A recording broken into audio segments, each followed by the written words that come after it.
Perkenalkan, nama saya Muhammad Zaran Albareli dari Prodi Informatika. Kali ini saya akan membuat vlog atau video singkat mengenai etika bisnis dan e-commerce guna memenuhi nilai tugas 2 mata kuliah etika dan profesi.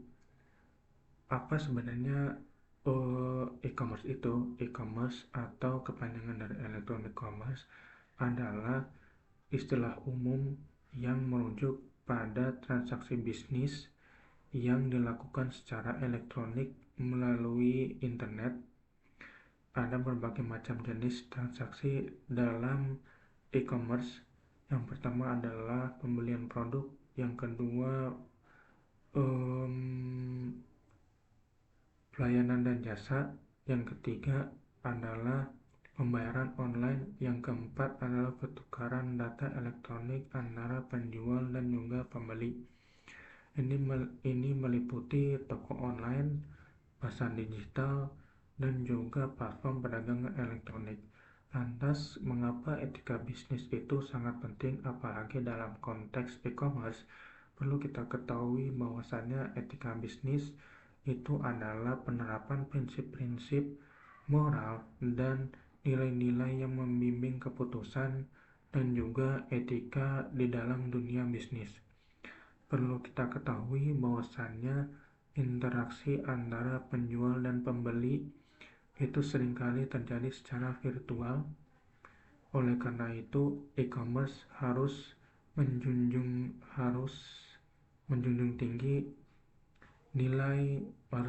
tinggi etika sebagai landasan umum.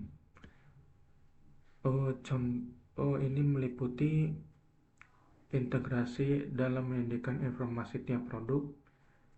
Yang kedua, perlindungan privasi pelanggan. Yang ketiga adalah transparansi dalam praktik bisnis.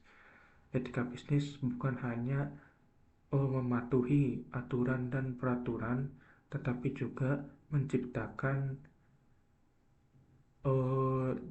langkah jangka panjang untuk perusahaan, masyarakat, dan juga pelanggan. Lalu, tantangan apa saja yang ada dalam etika bisnis dan e-commerce? Dalam berbicara e-commerce, tentu ada tantangan etika yang harus kita pahami. Yang pertama adalah masalah privasi data. Bagaimana data kita digunakan, bagaimana data kita dilindungi. Ini adalah pernyataan-pernyataan etis yang harus kita fokuskan. Lalu bagaimana praktik terbaiknya? Bagaimana kita bisa mengetahui bahwasannya e-commerce tersebut memiliki nilai etik yang tinggi? Praktik terbaiknya adalah melibatkan privasi, yang kedua melibatkan transparansi, yang ketiga adalah tentunya persaingan bisnis yang sehat. Apabila perusahaan e-commerce itu dapat menerapkan hal-hal tersebut, maka perusahaan tersebut dapat membangun reputasi yang kuat dan juga berkelanjutan. Sekian dari saya. Bila ada kurang lebih, mohon maaf. Wassalamualaikum warahmatullahi wabarakatuh.